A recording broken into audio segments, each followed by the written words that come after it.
नदीम को यहाँ पे लाया गया था, किस आरोप में इसको पुलिस ने अरेस्ट किया है और आपने वहाँ पे क्या डिक्लेयर किया और कितने दिन की पीसी मिली?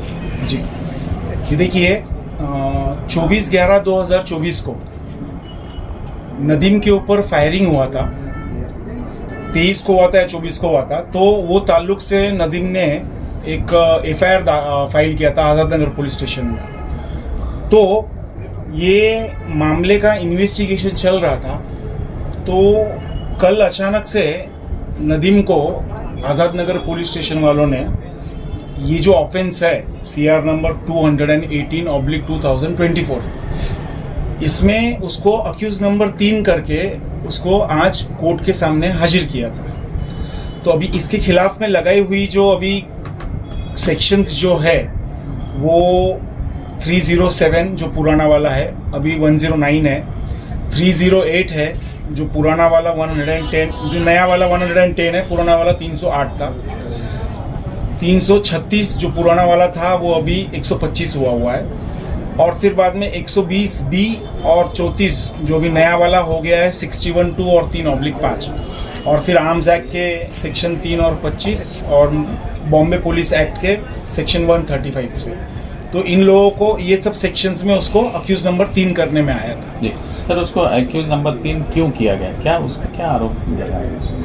उसमें ऐसा है कि पुलिस ने जो रिमांड रिपोर्ट आज कोर्ट के सामने हाजिर किया हुआ है उसमें उन्होंने ऐसा दिया हुआ है कि ये जो अपने नदीम भैया है और उसके साथ में और एक कोई बंदा है जिसका नाम अभी उन्होंने लिखा नहीं है, इन दोनों ने मिलके ये जो आरोपी नंबर 1 और 2 है इनको पैसे दिए, इनको हथियार दिया और हमला करने के लिए सारी प्लानिंग और प्लॉटिंग की, ऐसा उनको उसके अंदर बोला गया उसके खुद रिमांड रिपोर्ट में। खुद पे हमला कर? हाँ जी, खुद पे।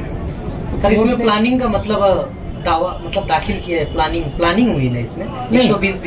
120 भी यानी इन सब लोगों ने मिलके ये गुनाह किया है, ऐसा है, प्लान किया।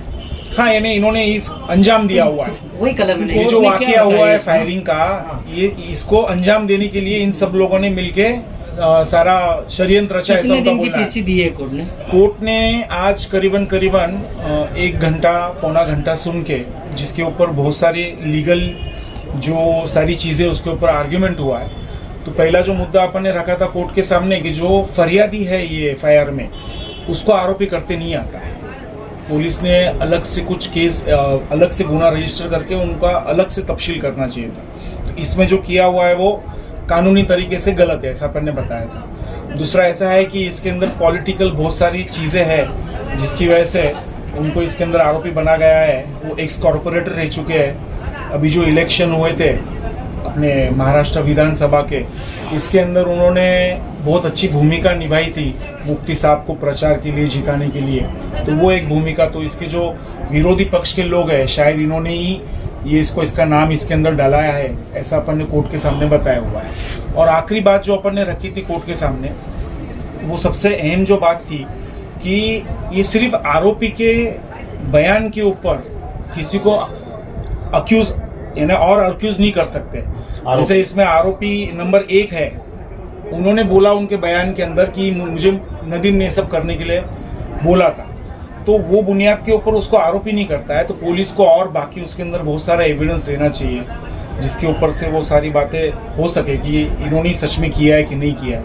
तो ये सब बातों का फायदा देते हुए कोर्ट ने उन्होंने जो 7 दिन की PCR मांगी थी, तो कोर्ट ने सिर्फ 1 ही दिन की PCR दी है, कल तक, बस 16 तारीख। आपने बताया कि मुफ्ती इस्माइल का उन्होंने काम किया था।